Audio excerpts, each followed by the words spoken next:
کروں کہ صوفی کون ہوتا ہے۔ سنو صوفیاء سے عقیدت اور محبت رکھنے والوں، یہ بھی سنو کہ صوفی ہوتا کون ہے۔ صوفی وہ ہوتا ہے جو ساری زندگی اللہ کی مخلوق، انسانوں کی بھلائی، بہتری اور خیر خواہی میں اللہ کی رضا کے لیے لگا رہتا ہے۔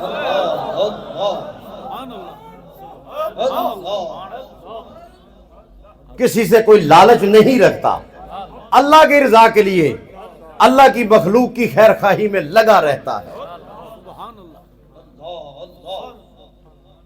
جن کا توکل اللہ پہ ہو، جن کا بھروسہ اللہ پر ہو، انہیں کسی سے کیا لالچ ہوگی۔ میرے بزرگ تو فرماتے تو شکر کرو کوئی کچھ قبول کر لیتا ہے، ہم نے کیا دینا ہے کسی کو، شکر کریں کوئی قبول کر لیتا ہے۔ بات سمجھ آئی نا جی؟ آؤ ذرا چلے، بات اور طرف نکل جائے گی۔ تو کیا عرض کر رہا تھا جی؟ صوفی کون ہوتا ہے؟ جو اللہ کی رضا کی خاطر ساری زندگی اللہ کی مخلوق کی، انسانوں کی خیر خواہی میں، بہتری میں، بھلائی میں لگا رہتا ہے، لگا رہتا ہے۔ اور صوفی وہ ہوتا ہے جو گناہ سے نفرت کرتا ہے، اور جو اس کی صحبت میں آ کے بیٹھ جائے وہ بھی گناہوں سے توبہ کرتا اور نفرت کرنے لگ جاتا ہے۔ لیکن صوفی وہ ہوتا ہے جو گناہ سے تو نفرت کرتا ہے لیکن گناہگار سے نفرت نہیں کرتا، جیسے بھی ان کی بارگاہ میں آ جائیں۔ آئے دیکھیں نا ہم جیسے کیسے آئے، ہم جیسے کتنے آئے جو انہوں نے گلے لگائے، کتنے آئے جو گلے لگائے۔ کبھی غور کریں، جب ہم حاضر ہوئے تھے ان کی بارگاہ میں تو یہ ذوق تھا، یہ تڑپ تھی، یہ کیفیت تھی، یہ رکت تھی۔ یار سوچو یہ آنسو نصیب تھے جب نسبت ملی، جب شیخ کامل کی بارگاہ میں آئے، ان کی صحبت میں بیٹھے تو پھر یہ دولت نصیب ہوئی، پھر یہ دولت نصیب ہوئی۔ اب لگاؤ حساب، اس دنیا کی دولت کے پیچھے جو دوڑتے پھرتے ہیں، اب لگاؤ حساب، اس دولت کو بھی دیکھ لو اور اس کو بھی دیکھ لو،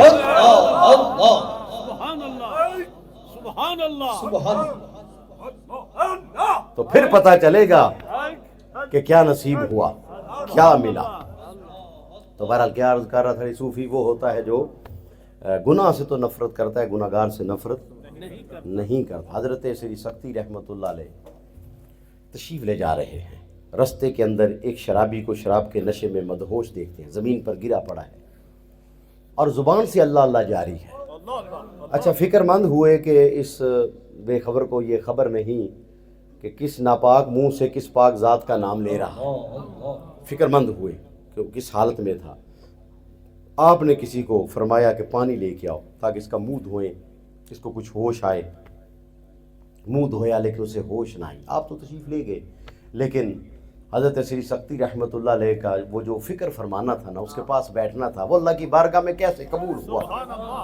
آپ تو تشریف لے گئے، جب وہ ہوش میں آیا کسی نے کہا تمہارے پاس اللہ کے ایک ولی آئے تھے، اللہ کے ایک ولی تشریف لائے تھے اور تم شراب کے نشے میں مدہوش بے ہوش پڑے تھے۔ تو جب اس نے سنا تو اسی وقت پریشان ہوا، شرمندہ ہوا، اللہ کی بارگاہ میں عرض کی کہ یا اللہ میں اپنے پچھلے گناہوں سے توبہ کرتا ہوں، آئندہ شراب نہیں پیوں گا۔ شرمندہ ہوا کہ اللہ کے ولی نیک بندے میرے پاس آئے اور میں اس حالت میں پڑا تھا۔ بہرحال اس نے توبہ کی۔ رات کو جب حضرت سری سختی رحمت اللہ علیہ لیٹے نا جی سونے کے لیے، سو گئے، تو رات کو کیا خواب میں دیکھتے ہیں کہ کوئی آواز آتی ہے۔ کیا آواز آئی؟ کیا آواز آئی کہ اے سری سختی، تو نے میرے لیے اس کا ظاہر صاف کیا تھا، تم نے میرے لیے اس کا ظاہر صاف کیا تھا، جا میں نے تیرے لیے اس کا باطن پاک کر دیا ہے، میں نے تیرے لیے اس کا دل پاک کر دیا، تو نے میرے لیے اس کا ظاہر پاک کیا تھا، جا میں نے تیرے لیے اس کا دل پاک کر دیا۔ تو صوفی اب سمجھ آئی نا جی صوفی کون ہے؟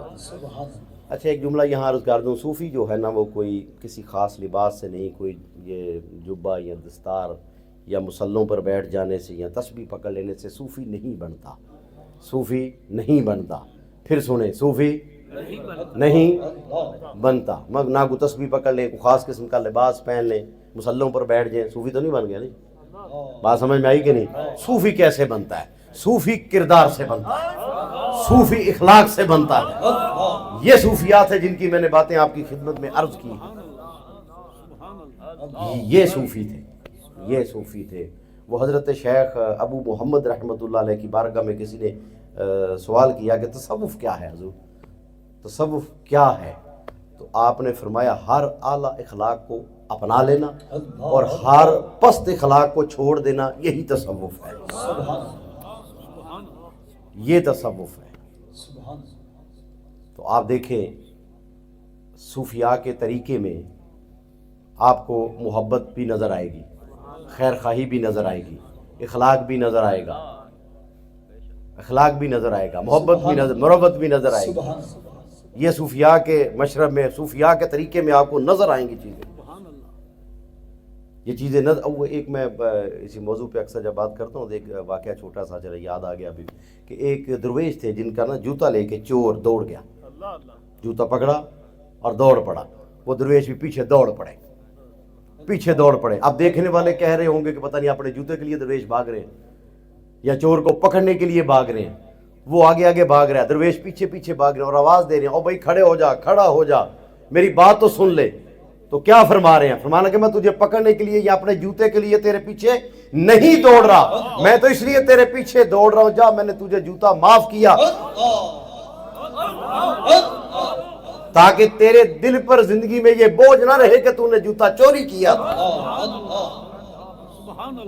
یہ صوفیاء کی سوچ تھی، یہ صوفیاء کی فکر تھی، یہ صوفیاء کا انداز تھا۔ بتائیں جو اتنی محبت کرنے والے اتنے عظیم لوگ ہوں، ان کے گرد پھر کیوں نہ ہجوم ہوں گے؟ ان سے محبت کرنے والے پھر کیوں نہ ہوں گے؟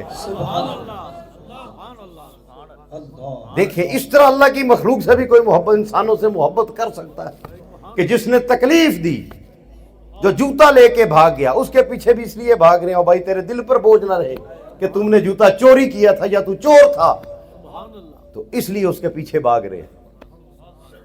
اس سے بڑی خیر خواہی ہو سکتی؟ کوئی خیر خواہی بھائی دوستو، اس سے بڑی کوئی خیر خواہی نہیں ملے۔ کارن جن کی محبت سچی ہو وہ کھینچ کے لے جاتے ہیں، وہ لے جاتے ہیں۔ یہ بات بھی یاد رکھیں، محبت سچی ہو وہ لے جاتی ہے کھینچ کے۔ اور یہ جو ہمارا فقیروں کا بھی ایک مزاج ہوتا ہے، محبت نہ ہو تو پھر ہم جاتے بھی نہیں ہیں، پھر نہیں جاتے، کہیں بھی نہیں جاتے، نہ کسی محل میں جاتے ہیں۔ آپ دیکھیں فقیروں کی تاریخ، نہ بادشاہوں کے محلوں میں گئے، نہ وزیروں کے محلوں میں گئے، کہیں نہیں گئے۔ سمجھ آئی کہ نہیں